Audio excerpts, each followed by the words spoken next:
This story from Genesis 28 is a powerful tale of God's promise to Jacob. It begins with Jacob's flight from home, leads to a divine encounter in a dream, and culminates in God's promise of land, descendants, and blessing. It reaffirms God's faithfulness and the continuity of His plan, even in times of personal crisis. So, as we navigate our own personal journeys, may we remember the story of Jacob and God's promise in Genesis 28. May we find comfort in the knowledge that God's promises are enduring and His plans are always on track, even when our lives seem to be in turmoil. Jacob's dream at Bethel. Meanwhile, Jacob left Beersheba and traveled toward Haran. At sundown, he arrived at a good place to set up camp and stopped there for the night. Jacob found a stone to rest his head against and lay down to sleep.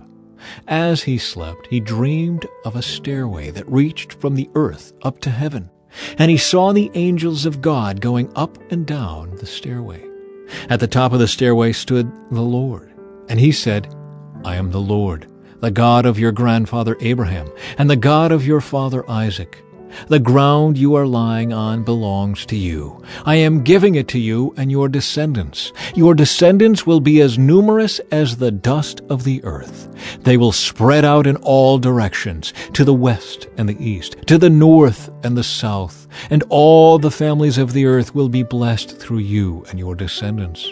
What's more, I am with you, and I will protect you wherever you go. One day, I will bring you back to this land. I will not leave you until I have finished giving you everything I have promised you." Then Jacob awoke from his sleep and said, "Surely the Lord is in this place, and I wasn't even aware of it." But he was also afraid and said, "What an awesome place this is! It is none other than the house of God, the very gateway to heaven." The next morning, Jacob got up very early. He took the stone he had rested his head against, and he set it upright as a memorial pillar. Then he poured olive oil over it. He named that place Bethel, which means house of God, although the name of the nearby village was Luz. Then Jacob made this vow, "If God will indeed be with me and protect me on this journey, and if He will provide me with food and clothing, and if I return safely to my father's home, then the Lord will certainly be my God. And this memorial pillar I have set up will become a place for worshiping God, and I will present to God a tenth of everything He gives me."